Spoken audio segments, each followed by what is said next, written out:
What is going on, everybody? You are watching the Parallax Viewer with your host, Andrew Flores, aka the Big Signorelli. And this session marks part two of our journey through the graph of desire, right? It is our journey because it is not just me doing the work, but it is us trying to transmit knowledge of what the hell we're doing with what is called psychoanalytic practice and the theory that constitutes it, right? And so, as I said, if you we're going over the second graph, and if you haven't watched the first one, I'd recommend going back to that and watching it, which was just a brief introduction. I'm probably going to repeat a lot of what I said in the prior video, but that's okay because I think it's important to really jot down and recap what was said last time, and I might say it in a different and more clearer way compared to the first video, because the first video was just an intro. It wasn't everything. And I hope to focus on 2 and 3 as far as graphs go. But we'll see. We'll see how things go in this one. So there'll probably be a part 3 and a part 4, or just a part 3. Who knows? We're gonna do things a bit different with this one, because I have a guide. And if you know, you probably know of this text. It's The Sublime Object of Ideology by Slavoj Žižek. His most infamous work, probably the most popular out of all his works. But the chapter Kevoy goes over the graph of desire in its entirety, right? And it's a really interesting layout because he's pretty much giving us an exegetical exercise of the graph of desire, while also grounding it more in a theory of ideology and of hegemony, because he's drawing off of two specific figures, Ernesto Laclau and Chantal Mouffe, the post-Marxist thinkers on hegemony and left populism. And regardless of the failures and inadequacies of populism and sort of the social democracy churn from like the late 90s, early 2000s, I do think it's a pretty interesting text, the socialist strategies and hegemony. And so he lays out the groundworks for the graph of desire, and tying it in with the theory of ideology from Althusser in his own unique twist, with also the theory of hegemony and the way that they understand discourse and the signifier, they as in Chantal Mouffe and Ernesto Laclau. But I do think that the insights into this exercise are really helpful and can do justice for our journey into the graph of desire. So some preliminary marks regarding understanding the graph of desire, and I'll probably write it out in a more systematized way. But in order to understand the graph of desire in its entirety, we need to understand some ground rules.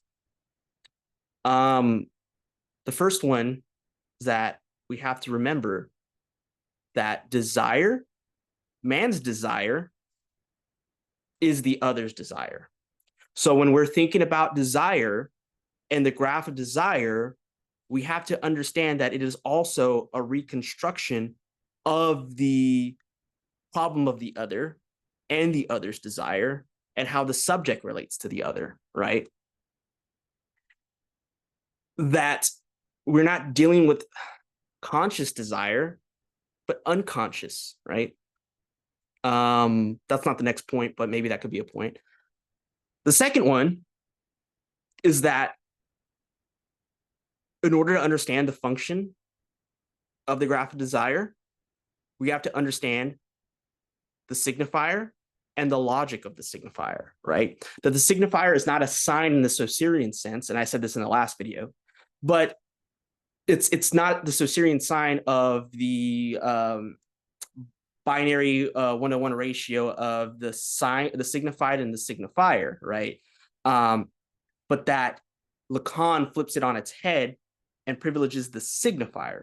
So the sign is what refers to something for someone, a wholly instantiated individual who relates a sign to another wholly instantiated individual, right?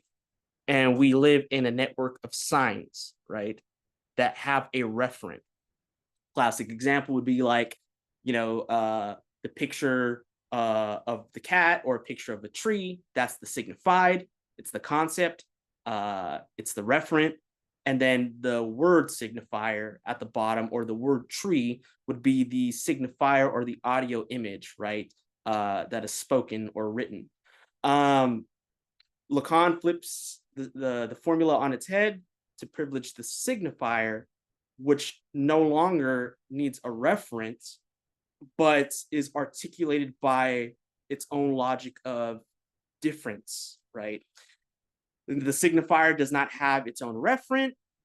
It is, in a sense, as Milner says, selfless, and it doesn't have any intrinsic properties to it, other than the fact that it relies on another signifier for the meaning, the generation of meaning and effects to occur, right?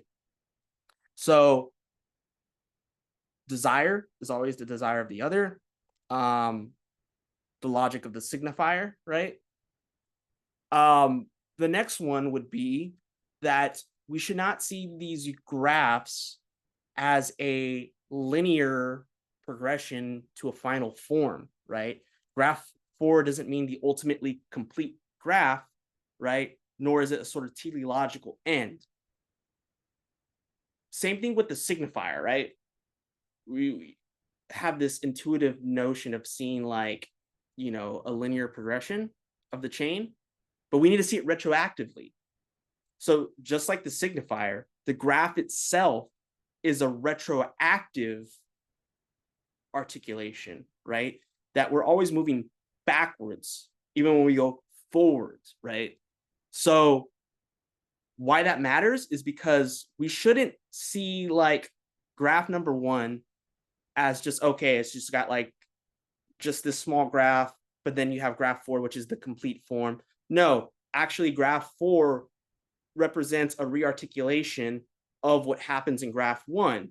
And if you read the subversion of the subject, Lacan and Zizek says the same thing in here, that we shouldn't just focus on graph 4 as like that's it, but rather what graph 4 is doing, or graph 2, 3, and 4 are doing, are just symbolic, or not symbolic, but are just like a more complex articulation of the elementary cell of the graph, which is graph number 1, which is the articulation of the logic of the signifier, and it's both synchronic and diachronic form, the way that the meaning and combinatory effect change, but then also that the way the discourse over time shifts as well, that there's a history to it, right? That's the diachronic form.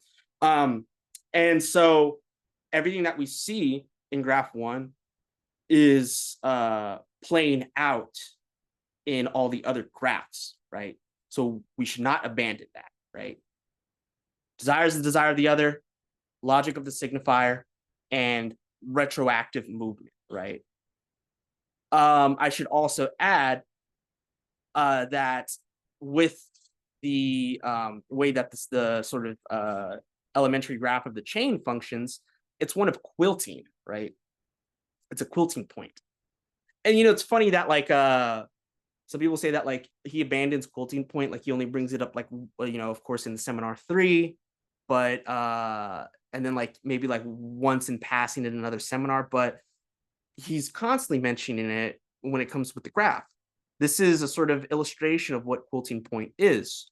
And what quilting point means, like the button tie, it's that like signifiers are sliding everywhere. Like it's not necessarily a positive process of just creating meaning, but it also, because of the way that it relates to the unconscious, decomposing meaning, it's breaking down words and syllables at the level of the phoneme that signifiers crisscross and slide everywhere. So the point of the button tie is that there's a signifier that by contingent matters, not necessity, privilege this point in which meaning becomes fixed and stops the excesses of sliding of signification, or as it's called, metonymic sliding. And so that is an important thing to keep in mind. And that ties into the other aspect of that, which is metaphor. And metaphor is what helps in that process of constituting a quilt, right?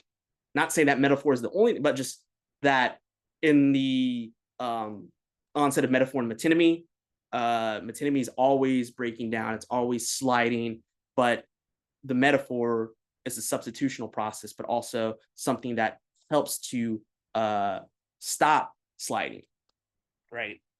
I think with that, I may have more to say next time, and this is definitely going to inspire writing, which I'll probably have some more principles or preliminary remarks regarding how we should go in and situate ourselves with the graph prior to developing the graph itself, that we should have these principles to guide us, right?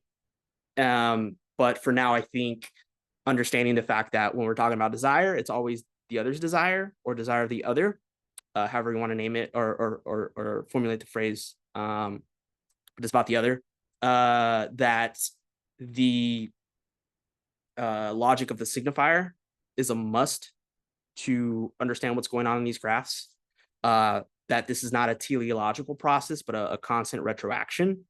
Therefore, we shouldn't abandon the first graph in favor of the final graph or any of the graphs, that they all are playing out. Graph one is the sort of elementary cell or the fundamental logic that allows all these other things to operate. And then lastly, the sorry, I'm brain dead right now. And lastly, the whole point about quilting point, right? Quilting point, and another sort of conditional remark on quilting point is the metaphor of metonymy, which also ties into the logic of the signifier. So these are interrelated things, right? But without further ado, let's get into this, because I do have something to share regarding, let's see, regarding my drawing, which, where did my drawing go? Oh, that's a pain. Huh. Trying to share my whiteboard, but it's not letting me. Recent. Huh.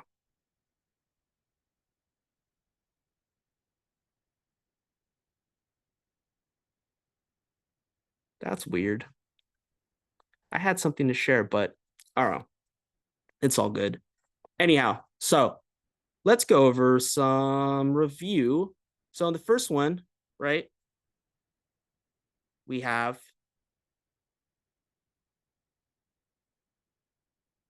this right here. And we have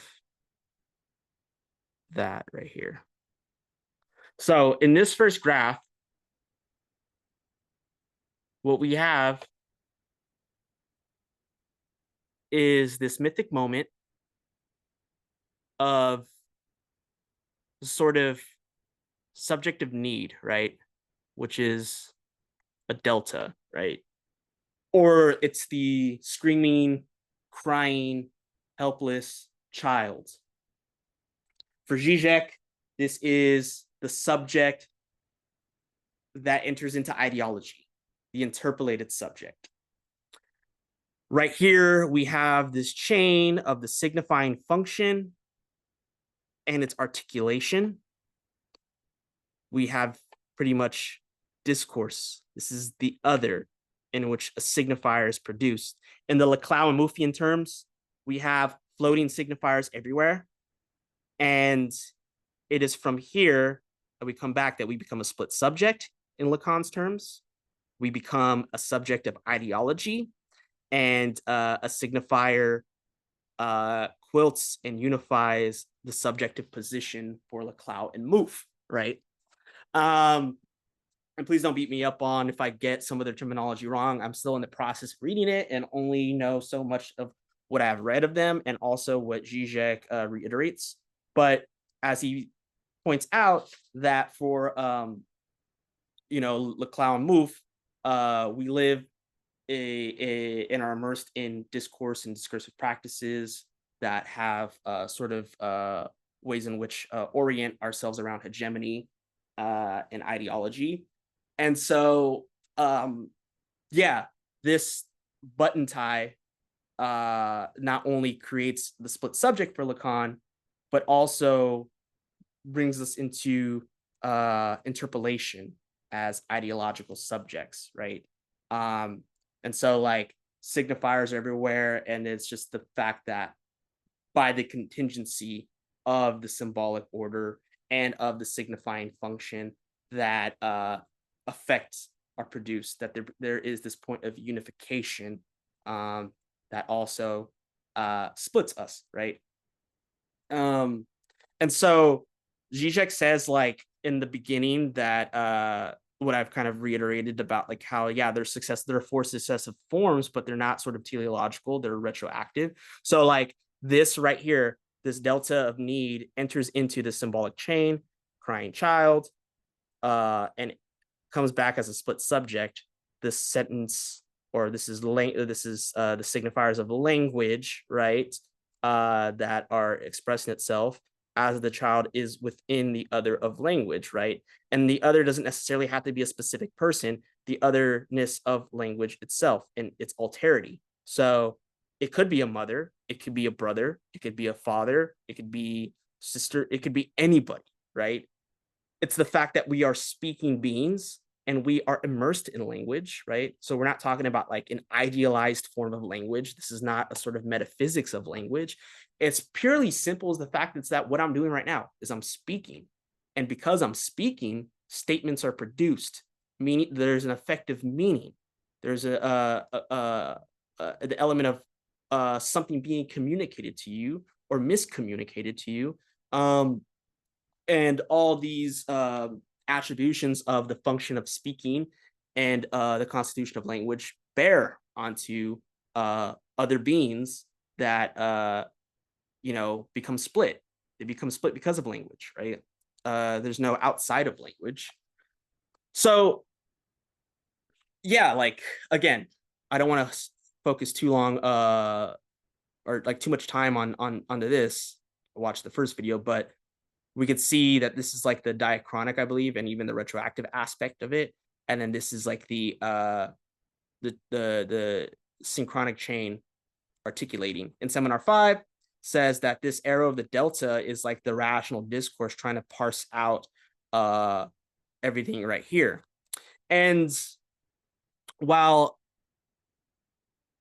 we don't have anything written right here, what we could see that is going to manifest in these vectors, the code of the other,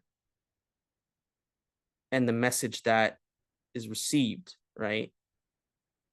If I just put I am, that doesn't say anything, but if I say I am mad, now we understand the retroactivity of this process in which now the I am gets its meaning, right? So let's complicate things a bit more. I am mad now. No, not really. About why my other drawing that I had, it's not It's not there. Like I had something set up to where I could actually I actually had something that I had drawn out so I could share. Should have saved it, but it's all good. Um, let's see. Actually, we'll do this. I'm going to exit out of here. Sorry, guys. Sorry for my technical difficulties. This is what we're going to do. I'm just going to share. Should be able to see. I'm not trying to share that. I'm trying to share this.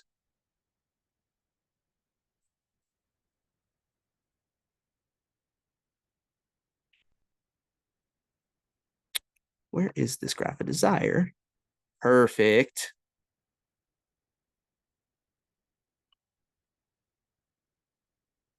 Let me share again. Bear with me. Perfect. Yeah. There's a will, there's a way. Full screen. Oh, that's a bit tiny.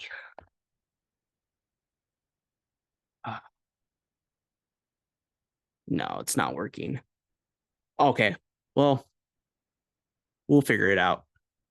So I want to go over graph 2 again, and forgive me for the technical difficulties and not knowing how to navigate Zoom. But when we look at the graph, right? We have to. So this one right here, we're going to go over what changes, right, in this new graph. So the first one is just a simple bam. It's just a simple 2 arrows, right? But it's showing you how we get a split subject, right? That is submitted by the signifier, right? Signifiers from the other. Now, in the new graph, right, we have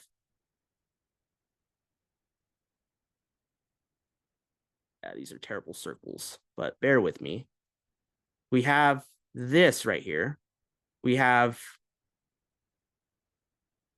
the same horizontal arrow, and then we have a new trajectory. But this time, we start with the split subject.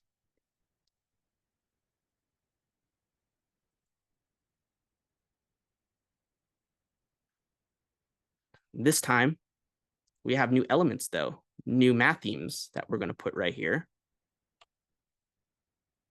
We have that right there. Bear with me with my shitty drawings. And so we have another arrow going down right here. Bam. And so what's constituted right here now in graph 2 is what we could call the imaginary, right?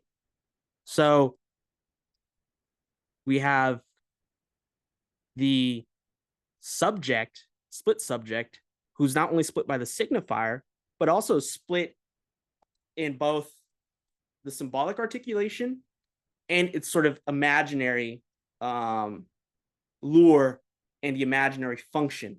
We have the ego now. So when we have the mirror stage, right, what we have is not just the child that is caught up in the lure of this specular I right here that constitutes the ego, but it's coming from the other and the signifiers that it produces, right? So the subject is misrecognizing this moment and identifying with it, and is now constituted not only by language, but also by its alienation, by investing in this narcissistic moment, in this image of the other, right? And it's holding on to this sort of what he calls the semblable, the the image of the body and the body of the image of mastery. It's a fragmented image, but it's one that sort of brings this this illusory feeling of unity, right? And then right here in this other quadrant, we have S and A, big A. And again, I want to get into the other graph, but I just want us to recap on what this second graph is depicting. So at one end, you have a split subject divided by the signifier as we see in graph 1. But also we have the imaginary moment, or the mirror stage moment, in which the imaginary register now has a function for this split subject, a subject that's, not only split by the signifier, but also captivated by the image in which it misrecognizes itself and saying, I am that, right? With all its gestalt effect, there's also, a libidinal effect, right? To which we invest. And so we have still, even though it's caught up within this circuit of the ego and the ideal image, right? It's still invested in this other, right? The other of language, the big A that will also constitute the battery bank of signifiers, or the treasure trove of signifiers, and the disembodied aspect of the voice, right? I could actually type this. So we should remember that this is the voice, right? Voice. And then right here, we have signifier. So at this point, I mean, this calls to mind like the, what was I saying? The moment of like the gaze in the voice, right? That the child is invested in, and then it creates the sort of imaginary lure that will captivate the child. The gaze of the voice, or like the gaze of objet A, right? And well, we don't have to get into objet A at the moment. I will say that that does play into the whole dynamic. But right now we're dealing with like an ontogenetic reconstruction of the symbolic imaginary process that are taking place. Now, clinically, and Zizek points this out too, this is also the instantiation of the transference, right? So the split subject that's speaking and addressing the other, or the wholly instantiated field of signifiers, the big other, it's also making statements too, or trying to understand this message. It's free associating right here to the analyst, right? And also misrecognizing them on the level of right here, which, let me get the color out.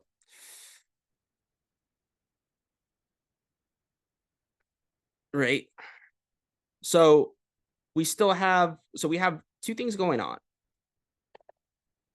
So we have the retroaction of understanding the message, right? What is what the big other is communicating in the field of signifiers, and the split subject that's trying to tear you with that, but at the same time invest in a sort of imaginary and metonymic process of sliding right here, of identification on this end, right? And I think I said last time about these things of like the small s big A and the big A. So clinically speaking, or in the manner of clinical work, you have the split between the subject of enunciation and what is enunciated. So right here, this is an accumulation of statements of the I like this, I don't like that, and all these other things. But it's also a form of hold on, give me 1 second. Sorry. It's also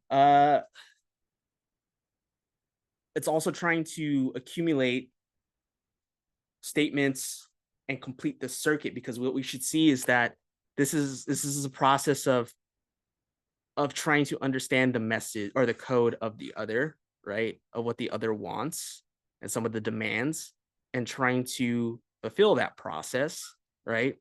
But what we have is an impossible gap, right? And this leads us to understand the next graph, but I want to flip to one of the pages on here where Zizek says this thing right here. He says that there is another feature of the second form of the graph, and he lets us know that the mythical delta now starts with the split subject, right? And he says right here that the split subject that is producing this traverses the signifying chain, and now at the bottom on the right, the subject which pierces the signifying chain, and the product of this operation is now marked by the ego ideal, which is the IA, the I in big A. And he asks, like, why is the subject displaced from the left to the right? Lacan himself points out that we are dealing here with the effect of retroversion, with the transferential illusion according to which the subject becomes at every stage what it always already was. A retroactive effect is experienced as something which was already there from the beginning. And second point, why have we now at the bottom left as a result the subject's vector big I and big A? Because we're dealing with a point of identification, right? Which is a symbolic identification, which is from the accumulation of these statements come down right here, and they're marks of the unary trait, right? This is something that is an identification with the big other, right? Not just the sort of identifying of this specular image of the small a, of the small other, right? There's a logic that's still happening at the unconscious with, the primordial identification that will then be symbolic identification, right? And so insofar as there's a failure in closing this gap that is happening at this moment of the enunciated statement and the place of the other, right, the unconscious, that the logic of identification and the unary trait still repeat, right? And what we can see is like this problem of like trying to understand the code of the other, which becomes impossible. We misunderstand, we misrecognize, or there's a fail of communication, the miscommunication from the other, and the way we are split by the signifier, that we end up formulating something in graph 3, which is, lo and behold, desire. Actually, I want to change that color. And what did I say in the beginning? That desire is the other's desire. So this little d right here is the other's desire. And so we have two new vectors that go right here, right? Bam. And graph 3 is this. We have a split subject. We have this lozenge. And then we have the little a. What we have right here is the formula for fantasy, right? Unconscious fantasy is produced in this one, right? And it looks a little something like this. che vuoi? What do you want? The question that cannot be answered because it is impossible, right? This is what happens right here from the impossibility of closing this thing, of understanding what the other wants. This marks the scene for primal repression. This is what happens in analysis when all the statements that you know and that you say about yourself begin to fail. Your relationship to language, your relationship to the other, right? Whether you find yourself inadequate as an obsessional, trying to please everybody, and no matter what you do, even if you try to be the thing or have the thing that is inadequate or it fails to meet up to the idealizations of what you have about the other, or no matter what, as a hysteric, you end up exposing the lack and the symbolic, the gap of the other's inconsistency, the other's failure, the other's um incompleteness, the foibles, right? And you end up right here. For both neurotics, the hysteric and the obsessional, this is fundamental, right? This, what am I for the other? What does the other want from me, right? And it is from there that primal repression instantiates itself. And at the same time, the unconscious choice of what is going to happen, right?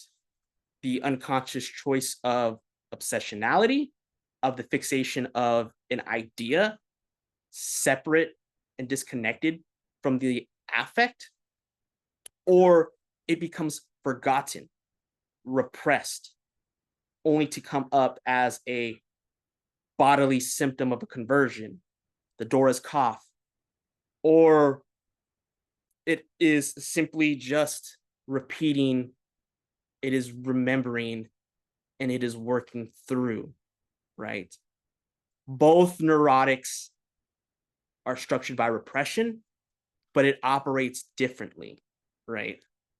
But it is important to understand that when the unconscious formation takes place in the ontogenesis of the subject's history, that it is the encounter of the other's desire in the form of what do you want from me, right? Seeing the other's void, pretty much, right? This is what is going on in graph 3. And yet there is still the insistence on maintaining the imaginary relation, right? This all right here helps to protect one from encountering this unbearable part right here.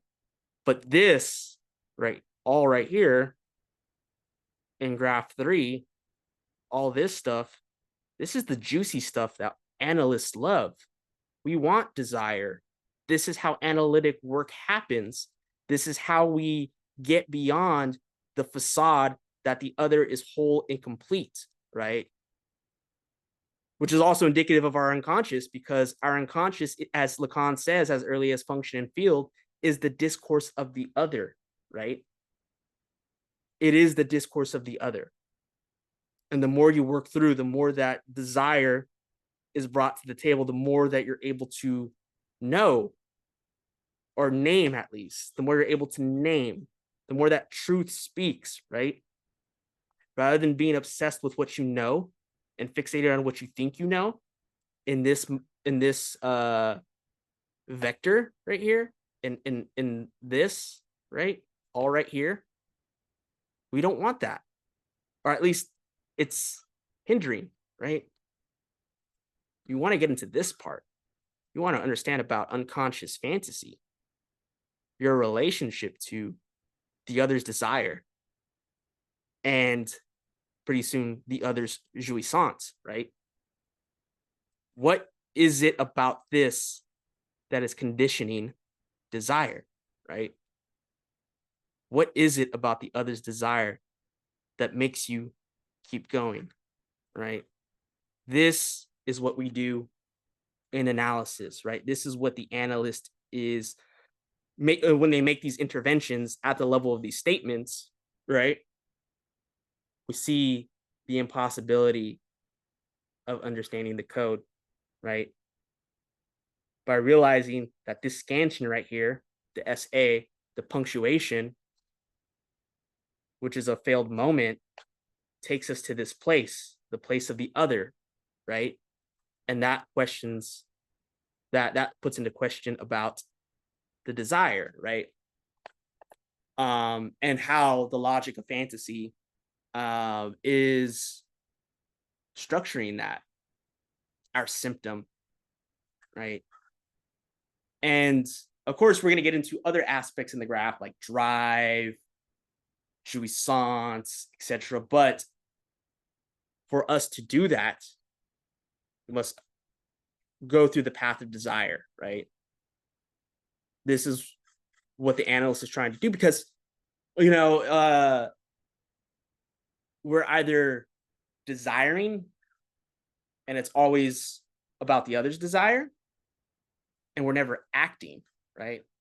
And then when we do act, we act contrary to our own desire, contrary to what we want, or at least think we want.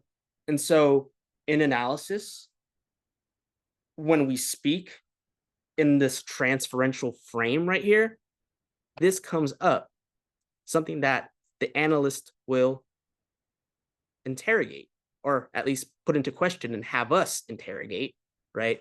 Rather than stay at this level right here. Because if we were just to stay maybe at this level of like, signifying statement, but let's say we just stay right here where the MIA is, right? We're just going to be ego psychology bros, right? And we don't want to be ego psych bros. We want to be Lacanian. We want to be able to work through right here, right? So I don't know. I feel like that. I mean, besides how unorganized the some of the technical difficulties were, I wasn't really sort of anticipating. I do think that graph 3 slightly easier to explain compared to the other two. Well, 1 is pretty simple, but 2, like, even though like there's fewer elements, like it's still pretty complex because there's a lot going on that like you have to know. But I feel like once you know that, then the only other thing about graph 3 is just the fact that, okay, desire finally comes up and then there's the formula for fantasy. But I guess like maybe if I were to add something regarding the graph, the third graph, it's from subversion of the subject. And I wrote this down because it's taken from pagination 815 of subversion of the subject. I say it, man's desire is the other's desire. And in my own words, I said, desire seems to be this excess that escapes the impossible circuit where demand imposes itself on the subject, on that child. The child trying to decipher the code of the other as a message to which desire is provoked in a primordial question. Impossible because the circuit in which the subject is fully invested in the other in a linguistic loop that cannot close on itself because the experience of the other's inconsistencies and gap. So the other, or the subject, or this child, the subject of the split, is fully invested in this other in a sort of linguistic loop of the message and the code, and it's trying to deal with the gap of the big other and all its inconsistencies, and it will eventually lead up to this primordial question: que voy? What do you want? What am I for you? Right? Especially in the pre-Oedipal relationship of the mother-child and imaginary phallus, we realize that mom lacks something that isn't me, and or mom desires something that isn't me, right? She lacks too, and I don't have that thing either. She wants something else, and so what am I for her, right? Um, that is the sort of mythic moment of the primal, where primal repression is instantiated, but also how desire formulates, right? Um, it's not necessarily what I want from the other, but it's what the other wants from me. And that's the key difference, right? And Lacan says right here, um, on the same page, of what bottle is the opener, of what answer is it the signifier, the master key? What is the answer to this question? Pretty much, it should be noted that a clue may be found in the clear alienation that leaves it up to the subject to butt up against the question of his essence, and that he may not misrecognize that what he desires presents itself to him as what he does not want, a form assumed by negation in which misrecognition is inserted, again at the level of the imaginary, in a very odd way, the misrecognition of himself, of which he himself is unaware, by which he transfers the permanence of his desire to an ego that is nevertheless obviously intermittent, and inversely protects himself from his desire by attributing to it these very intermittences. And so, like, that's one of the things that the ego, the function of the ego does, is it misrecognizes, but the ego itself is a defense. It's not like we have an ego, we have these defenses, and we need to strengthen these defenses so that way we can be healthy. It's like, no, the ego itself is already a privileged symptom that is doing a lot for the subject, and yet at the same time inevitably makes them suffer because they're avoiding, via negation, what it is that they truly desire or how their desire is instantiated. And so it is important, like I said, for the analyst to not focus on this imaginary plane right here, but to put the subject into position to ask this question. They may even ask the analyst, what do you want from me, right? This sort of demanding question, but then this moment is where there is a sort of aporia, this sort of moment in which there is silence, right? But yet at the same time, the truth itself is speaking. It's just saying, it's not saying a truth about something, it is simply speaking truth, right? This moment of silence after the question is unanswered, because the truth is the question itself, possibly, right? This is the riddle about desire and the other's desire, and what the fantasy is about that, right? The objet a, the object cause of desire. And you notice how on the big A, right, the two vectors where desire is sort of moving, you got one at the A and the other at the Barth subject, right? So you got the other's desire, or you got the desire that's also splitting the subject. It looks like I kind of drew it on the lozenge. I meant to draw it on the subject himself, but we'll fix it. You have, let's see, not the color I want, black. So you have right here, right, subject of desire, which is lack, right? But then also you have, objet a, which is from the other. It's the small, as Zizek says, excremental remainder. It's a small irreducible remainder of the other's desire and also of the other's jouissance, right? Which we'll see later on. But I always find this thing interesting right here because two arrows are there. One of the subject who lacks, but then also of the the two lacks. There's the lack of the subject and there's the lack of the other, right? And the lack of the other is important because that's what brings about this primordial moment. But that, as Lacan says later on, what's key about the other is that there is no signifier for the other, that the other ultimately lacks a signifier. And there is no signifier that could complete it, because then you would need a signifier to complete that. This is the whole thing about the topology of the subject and the unconscious, why it's homologous to the paradox of the Russell set, right? There is no signifier that could complete the other, and yet the neurotic attempts to, right? Because I could still lack all I want, but the one thing I won't acknowledge is that the other is also lacking, right? And not wanting to realize that there is no other for the other. So yeah, I mean, that is all I have right now. And I think we can punctuate that and stop right there. I apologize for the technical difficulties, which kind of interrupted my train of thought, but we got back into the motions. We never give up on our desire, right? The only thing one could be guilty of is having ceded ground relative to desire. So I hope that this video kept you desiring so that you could anticipate another one, right? Another one, as DJ Khaled says. that's the excess, right? Or maybe it is the super ego, another one, right? Anyhow, I hope you all like that, and I will see you all soon. Take care, y'all.